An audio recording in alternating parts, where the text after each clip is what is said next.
Trump's right-hand man in the China trade war once rattled Soviet negotiator by smoking an entire box of Cuban cigars in one sitting.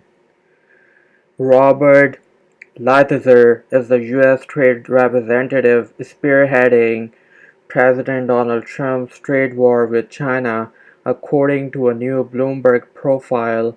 Lighthizer has been a hard-charging trade negotiator since the 1980s.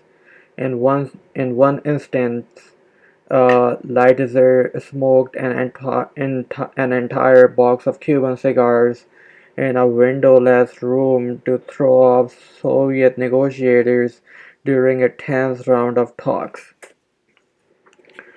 The point man for President Donald Trump's trade war with China is no stranger to tense negotiations or a high-end cigar.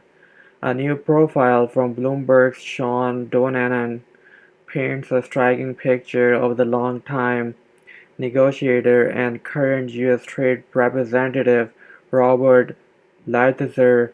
His office is overseeing the ballooning tariffs on Chinese goods.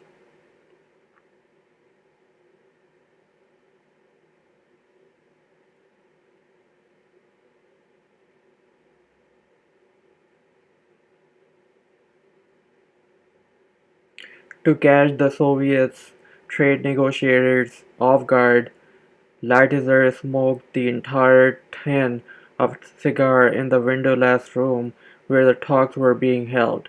At a critical point in the negotiations, Donanan wrote, Lighthizer opened the empty cigar box and cracked a joke that the Cubans appeared to be screwing over the Soviets, revealing the startling feat of tobacco consumption.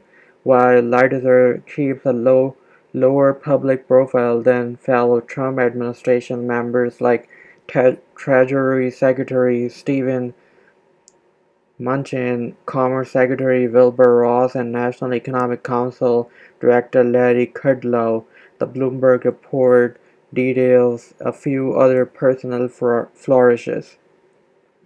In addition to the cigar habit, which according to a 1987 Washington Post profile turned into a snuff and chewing tobacco habit before he quit tobacco entirely. Lighthizer keeps a life-size portrait of himself in his Washington, D.C. home and is known for driving a Porsche. Outside of the personal trappings, the U.S. Trade Representative is staunchly anti-China and believes much of the U.S. free trade policy of the last 30 years was a mistake.